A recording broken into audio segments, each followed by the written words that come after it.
بسم اللہ الرحمن الرحیم۔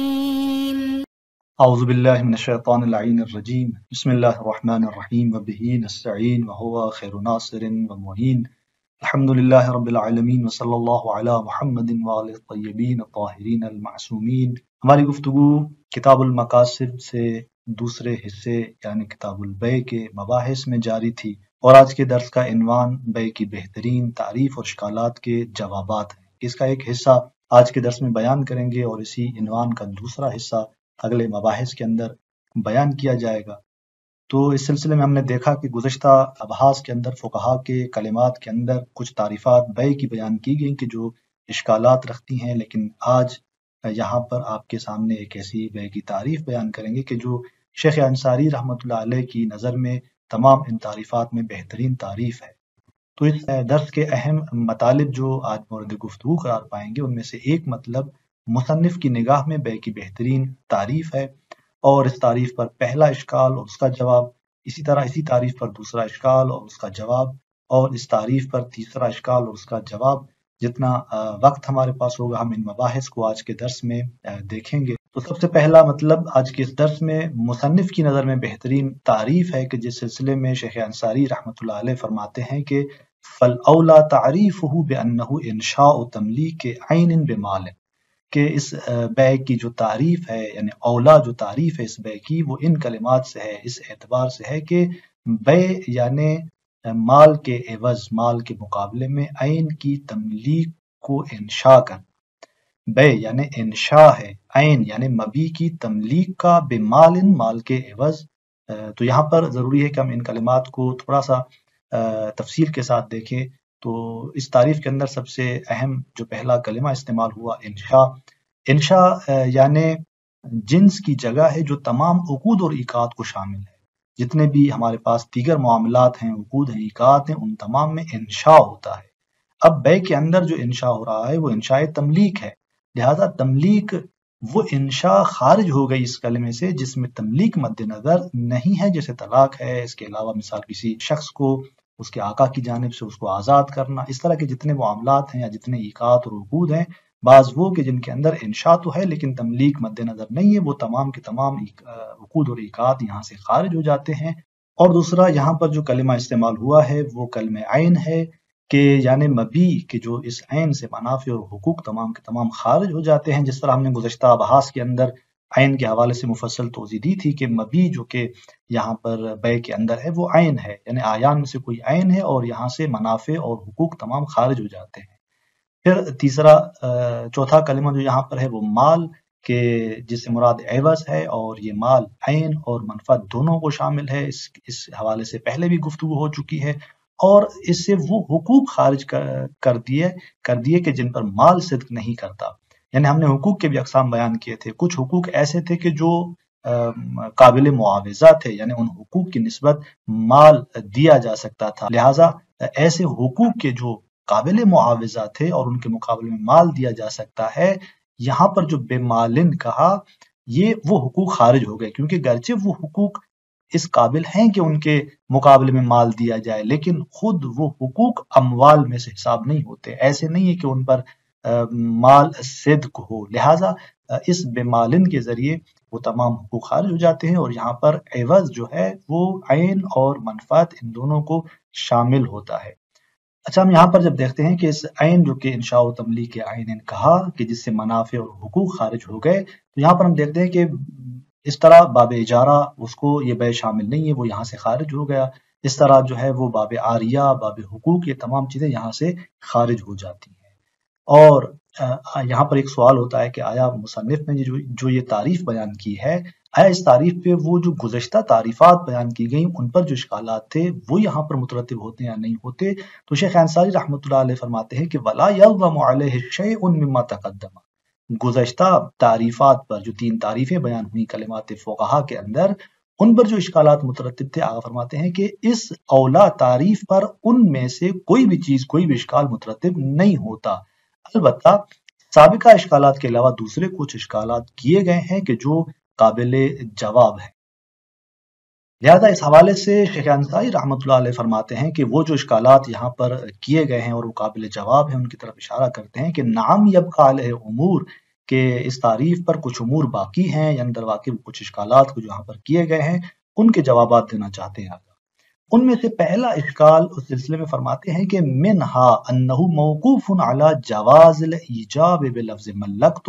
وان لم یکن مرادفا لہ، فرماتے ہیں کہ ان امور میں سے ایک اور ان اشکالات میں سے ایک اس طرح سے ہے کہ یہ کہتے ہیں کہ یہ جو آپ نے تعریف کی ہے یہ موقوف ہے در واقع اس بات پر کہ ملکت لفظ کے ذریعے ایجاب ممکن ہو،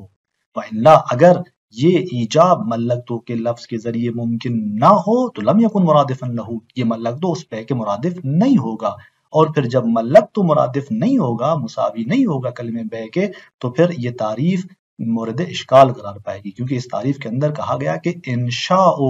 تملیک عین، تملیک یعنی ملکتو اس طرح کے کلمات کو یہاں پر استعمال کیا جا رہا ہے، تو یہ اس وقت درست ہے کہ جب آپ ملکتو کے لفظ سے ایجاب جاری کر سکیں۔ اب فرماتے ہیں کہ اس کا جواب اس طرح سے ہے کہ وَيَرُدُّهُ أَنَّهُ الْحَقَّ كَمَا سَيَجِي، اس بات کو رد کرتی ہے یہ بات کہ انہو الحق، حق یہی ہے، یعنی فرماتے ہیں کہ ملکتو وہی مترادف ہے اس بیتو کے، اور اس ملکتو سے ایجاب جاری کرنا ممکن ہے، مساوی ہے یہ کلمہ لفظ ملکتو اس کے اور مترادف ہے۔ جب حق یہی ہے تو لہذا یہ اشکال یہاں پر وارد نہیں ہوتا، اور اس کی تفصیل انشاءاللہ عنقریب جو ہے وہ آگے بیان کی جائے گی۔ اس کے بعد شیخ انصاری رحمۃ اللہ علیہ دوسرے اشکال کی طرف اشارہ فرماتے ہیں کہ یہ اشکال اس طرح سے ہے کہ یہ تعریف جو ہے وہ جامع افراد نہیں ہے، یعنی جو تعریف کی گئی ہے بے کے جتنے مصادیق ہیں یہ تعریف ان تمام مصادیق کو شامل نہیں ہوتی، لہذا جامع افراد نہیں رہتی یہ تعریف۔ فرماتے ہیں کہ وَمِنْهَا أَنَّهُ لَا يَشْمُلُ بَيْعَ الدَّيْنِ عَلَى مَنْ هُوَ عَلَيْهِ، یہ تعریف شامل نہیں ہوتی بیع الدین، اس دین کی بے کو، علی من ہوا علیہ، کس پر دین کی بے، اس شخص پر کہ ہوا علیہ کہ جس پر یہ دین ہے، یعنی مقروض کے جس کے ذمے پر یہ دین مستقر ہے، اسی مقروض کو قرض خواہ دین بیچے، یعنی وہی اس کا جو معافی ذمہ اور دین ہے وہ اسی مقروض کو بیچے۔ یہ جو بے کے مصادیق میں سے ایک مصداق ہے، جو تعریف کی گئی ہے، یہ کہتے ہیں مستشکل کہ وہ تعریف اس بے کو شامل نہیں ہے۔ کیوں؟ اس لیے کہ یہ بے معقول ہے جب مقروض شخص کی اس کی نسبت مالکیت صحیح ہو، یعنی اس دین کی نسبت وہ جو مقروض ہے اس کی مالکیت کا جو تصور ہے وہ صحیح ہو،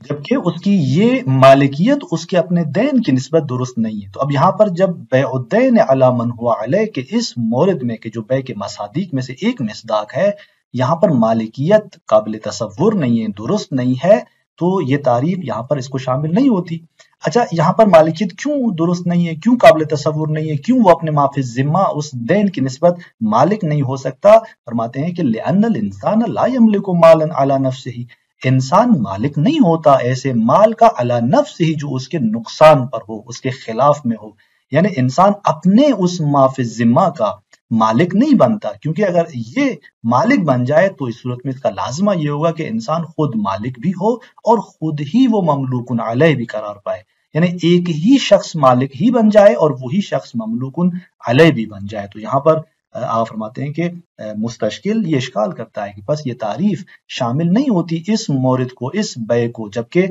دین کی فروخت اس شخص پر کہ جس کے ذمے پر یہ دین ہے یہ خود بے کے مصادیق میں سے ایک مصداق ہے، اور یہ تعریف اس کو شامل نہیں ہو رہی، پس تعریف جامع الافراد نہیں ہے۔ اس سلسلے میں آغا جو جواب دیتے ہیں یہاں پر دروا کے دو جواب کی طرف اشارہ کرتے ہیں، اور پہلا جواب وہی مطلب جو پہلے بھی بیان ہوا ہے کہ وفیہ مع ما عرفت وستعرف من تعقل تملک ما علی نفسہ والرجوع الی سقوطہ عنہ، یعنی فرماتے ہیں کہ وفیہ یہ جو مستشکل بات کر رہا ہے اس کے اندر اشکال ہے، وہ اشکال جو بنیادی آغا بیان کرتے ہیں وہ اگلے صدر کے اندر بیان کرتے ہیں، لیکن اس سے پہلے ایک اور اشکال کی طرف اشارہ فرماتے ہیں کہ جو مطلب پہلے بیان ہو چکا ہے۔ فرماتے ہیں کہ مع ما عرفت، اس کے باوجود کہ آپ نے جانا، وستعرف اور آپ جانیں گے کس چیز کو، من تعقل تملک ما علی نفسہ، اس بات کو کہ یہ معقول ہے کہ وہ مقروض مالک بنے اس چیز کا جو اس کے نفس پر ہے، جو خود اس پر ہے، خود اس کے ذمے پر مستقر ہے، یعنی وہ مقروض اپنے ہی اس دین کی نسبت مالکیت پیدا کرے، یہ معقول ہے، متصور ہے، والرجوع الی سقوطہ عنہ، اور اس کا لازمہ یہ ہے کہ جیسے ہی وہ مالک بنتا ہے تو یہ پلٹتا ہے، اس کی یہ مالکیت جو ہے وہ پلٹتی ہے اس بات کی طرف کہ وہ دین ساقط ہو جاتا ہے اس کے ذمے سے. یعنی ایک لحظہ وہ مالک بنتا ہے اور اسی آننما کے بعد، ایک لحظے کے بعد وہ شخص جو ہے اس کا ذمہ بری ہو جاتا ہے. تو اس طرح یہاں پر آپ فرماتے ہیں کہ مالکیت قابل تصور ہے خود اس مقروض کی. بس مقروض کا یہ تملک درست ہے تو قرض خواہ کی طرف سے تملیک بھی درست ہے. یعنی جب ہم دیکھتے ہیں کہ مقروض اپنے اس معاف ذمہ کی نسبت مالک بن سکتا ہے، قابل تصور ہے اور یہ درست ہے، تو دوسری جانب سے وہ قرض خواہ جو اس کو مالک بنا رہا ہے، جس کو ہم تملیک سے یاد کر رہے ہیں، آپ فرماتے ہیں کہ بس تملیک بھی یہاں پر درست ہونی چاہیے. اب جب تملیک یہاں پر درست ہے تو وہ تعریف جو کہ انشاء و تملیک عین بمال کی گئی تھی، وہ تعریف یہاں اس کو شامل ہوتی ہے. لہٰذا بس یہ جو مستشکل بات کر رہا ہے اس کی یہ بات درست نہیں ہے. پھر یہاں پر اگر مثال دیتے ہیں، فرماتے ہیں کہ نظیر و تملک ما ہوا مساون لما فی ذمتہ وسقوطہ بتہاتر. فرماتے ہیں کہ اس کی مثال یہ ہے کہ ایک شخص مالک بنتا ہے ما ہوا اس چیز کا کہ جو مساوی ہے لما اس چیز کے جو اس کے ذمہ پر ہے. میں اس کو ایک مثال کے ذریعے واضح کرتا ہوں تاکہ یہ عبارت ہمارے لیے روشن ہو جائے. دیکھیں ایک زید مثلا وہ قرض دے رہا ہوتا ہے عمر کو. اب عمر کا ذمہ مستقر ہو جاتا ہے زید کے اس قرض کی نسبت. عمر کے ذمے پر دین آتا ہے، 1 درہم جو ہے وہ زید عمر کے حوالے کرتا ہے. پھر ایک مرتبہ وہی زید عمر سے ایک چیز خریدتا ہے اور اس کی قیمت بھی 1 درہم ہوتی ہے. تو جیسے ہی زید عمر سے ایک چیز کو خرید کرتا ہے تو 1 درہم زید کے ذمے پر آ جاتا ہے. کس کے لیے؟ عمر کے لیے. اب آپ دیکھیں کہ عمر اس معاملے میں، اس صورتحال میں عمر مالک بن رہا ہوتا ہے کس چیز کا؟ اس 1 درہم کا جو زید کے ذمے پر آتا ہے. یہ 1 درہم جو زید کے ذمے پر آیا، عمر اس کا مالک بنا. یہ 1 درہم وہی ہے کہ جو مساوی ہے اس 1 درہم سے جو خود اس عمر کے ذمے پر تھے زید کے لیے. تو جیسے ہی عمر 1 درہم کا مالک بنا زید کے ذمے پر اور پہلے زید جو ہے وہ عمر کے ذمے پر مالک تھا 1 درہم کا، تو یہاں پر نتیجہ کیا نکلتا ہے؟ نتیجہ یہ نکلتا ہے جیسے ہی یہ مالکیت حاصل ہوتی ہے تو اس کا لازمہ سقوط ہے بالتہاتر، یعنی دونوں طرف کے ذموں سے وہ دین ساقط ہو جاتا ہے. آپ فرماتے ہیں کہ آپ دیکھیں یہاں پر نظیر و تملک ما ہوا مساون، مالکیت پانا ہماری اس مثال کے مطابق اس عمر کی، ما ہوا اس چیز کی نسبت کے ہوا مساون کہ جو مساوی ہے لما اس چیز کے فی ذمت ہی کہ جو خود اس عمر کے ذمے پر تھی. عمر کے ذمے پر 1 درہم تھا مثلا. اب جب زید نے عمر سے وہ چیز خریدی 1 درہم کی تو اب یہاں پر وہی عمر مالک بنتا ہے اس 1 درہم کا جو مساوی تھا اسی 1 درہم کے جو اس کے ذمے پر تھا. وہ سقوط ہو بالتہاتر، اور پھر یہاں پر وہ ساقط ہوتا ہے دونوں طرف کے ذمے سے. تو آپ دیکھیں اس مثال کے اندر کس طرح جو ہے عمر مالک بن رہا ہے اپنی اس چیز کا جو اس کے ذمے پر ہے اور اس کے مساوی رقم کا جو مالک بن رہا ہے، اور اس کا نتیجہ یہ نکل رہا ہے کہ جیسے ہی وہ اس کا مالک بنتا ہے تو اس کا ذمہ بری ہو جاتا ہے. تو ہمارے اس مورد بحث مسئلے کے اندر بھی اس طرح ہے. آپ فرماتے ہیں کہ یہ زید جس نے قرض دیا عمر کو، عمر اب اسی عمر کو وہ قرض وہ معاف ذمہ وہ دین بیچ رہا ہے. تو یہاں پر وہ عمر پہلے مالک بنتا ہے ایک لحظہ، اور جیسے ہی وہ مالک بنتا ہے تو اس کا ذمہ جو ہے وہ بری ہو جاتا ہے. تو اس طرح آپ فرماتے ہیں کہ مستشکل کا جو اشکال تھا وہ دفع ہو جاتا ہے. لیکن اصلی اشکال کی طرف اگر دوبارہ پلٹتے ہیں، فرماتے ہیں کہ وفی ہے، یعنی یہ دوسرا جواب ادھر واقع وفی ہے انہو لو لم یعقل التملیک لم یعقل البیع. آپ فرماتے ہیں کہ اگر تملیک معقول نہیں ہے تو یہاں پر بیع بھی معقول نہیں ہے. یعنی اگر آپ یہ جو کہہ رہے ہیں کہ مقروض کو اس کے دین کی نسبت جو مالکیت کا مسئلہ ہے یہاں پر کہ اسے بیچا جائے وہی معاف ذمہ وہی دین خود مقروض کو، تو یہاں پر یہ جو آپ بیچنے کی بات کر رہے ہیں اگر یہاں تملیک معقول نہیں ہے جیسے آپ کہہ رہے ہیں کہ یہاں پر کیسے جو ہے وہ تملیک کو تصور کیا جائے معقول نہیں ہے، تو پھر ہم کہیں گے جب تملیک معقول نہیں ہے تو پھر بیع بھی معقول نہیں ہے. کیوں؟ جب ہم کہتے ہیں کہ تملیک معقول نہیں ہے تو پھر بیع بھی معقول نہیں ہوگی، کیونکہ آپ فرماتے ہیں کہ لیس للبیع لغتا وعرفا معنی غیر المبادلۃ والنقل والتملیک وما یساوی من الالفاظ. فرماتے ہیں اس لیے کہ بیع کی لغت اور عرف کے اندر کوئی معنی نہیں ہے مگر مبادلہ، مگر نقل، مگر تملیک اور وہ تمام معانی جو اس الفاظ میں سے اس کے مساوی ہے. یعنی اگر آپ کو لغت اور عرف کے اندر بیع کا معنی دیکھنا ہے تو بیع کا معنی مبادلہ ہے، بیع کا معنی نقل ہے، بیع کا معنی تملیک ہے. جب بیع کا معنی تملیک ہے تو بس اس کا مطلب یہ ہے کہ اگر ہمارے مورد مسئلے اس مورد کے اندر کہ جہاں ہم مقروض کو اس کا دین بیچ رہے ہیں اگر تملیک معقول نہیں ہے تو پھر کس طرح وہاں پر بے کے مصادیق میں اس کو جانا جا رہا ہے، پھر کس طرح وہاں پر بے معقول ہے۔ اچھا یہی بات کہ بے لغت اور عرف کے اندر وہی تملیک کی معنی کے مترادف ہے، آپ فرماتے ہیں کہ شاید اس کا کیا ہے، لذا قال فخر الدین نے کہا کہ ان معنی بعت فی لغت العرب ملکت غیری، لغت عرب کے اندر بیعتو کا معنی کیا ہے، ملکت غیری، بیعتو میں نے بیچا یعنی ملکت غیری میں نے اپنے غیر کو مالک بنایا۔ تو یہاں پر آپ بیعتو کہیں یا ملکتو کہیں ان دونوں کے درمیان کوئی فرق نہیں ہے۔ اب جب اس طرح سے ہے فرماتے ہیں کہ فَإِذَا لَمْ يُعْقَلْ مِلْكِيَّةُ مَا فِي ذِمَّةِ نَفْسِهِ، ہمارے اس مورد بحث مسئلے کے اندر جب معقول نہیں ہے اس چیز کی ملکیت جو اس کے خود اس شخص کے ذمے میں ہے، فرماتے ہیں کہ لم يُعْقَلْ شَيْءٌ مِمَّا يُسَاوِيهَا، پھر اسی ملکیت کے مساوی جو بھی چیز ہے وہ بھی معقول نہیں ہوگی۔ اور ہم نے دیکھا کہ ملکیت کے مساوی کیا ہے، خود یہ بے اس ملکیت کے مساوی ہے، بس فلا یعقل البے، نتیجے میں بے یہاں پر معقول نہیں ہوگی، جبکہ ہم دیکھ چکے ہیں کہ معترض خود یہ قبول کرتا ہے کہ بے درست ہے، یعنی ہم نے دیکھا کہ وہ اس کو بے کے مصادیق میں سے جانتا ہے اور اس کے بعد کہہ رہا ہے کہ آپ کی تعریف اس مسئلے کو شامل نہیں ہے لہذا جامع الافراد نہیں ہے، یعنی وہ اس مسئلے کو خود بے کے مصادیق میں جانتا ہے اور یہاں پر بے کا معترف ہے۔ بس جب بے درست ہے اس کی نگاہ میں تو تملیک بھی درست ہونی چاہیے۔ گزشتہ ہمارے اس استدلال کے مطابق جب ہم نے کہا کہ لغت اور عرف میں بے اسی تملیک کے مساوی ہے، اب جب بے درست ہے تو پھر تملیک بھی درست ہے، نتیجہ کیا نکلے گا کہ تعریف اس کو شامل ہے اور جامع الافراد ہے، بس یہ اشکال اس کی جانب سے نہیں کیا جا سکتا۔ اس کے بعد مصنف جو ہیں وہ اس عبارت کے اندر تیسرے اشکال کی طرف بڑھتے ہیں، اور وہ تیسرا اشکال کیا ہے؟ درواقع اس تیسرے اشکال کے اندر بھی اس تعریف کے معنی اغیار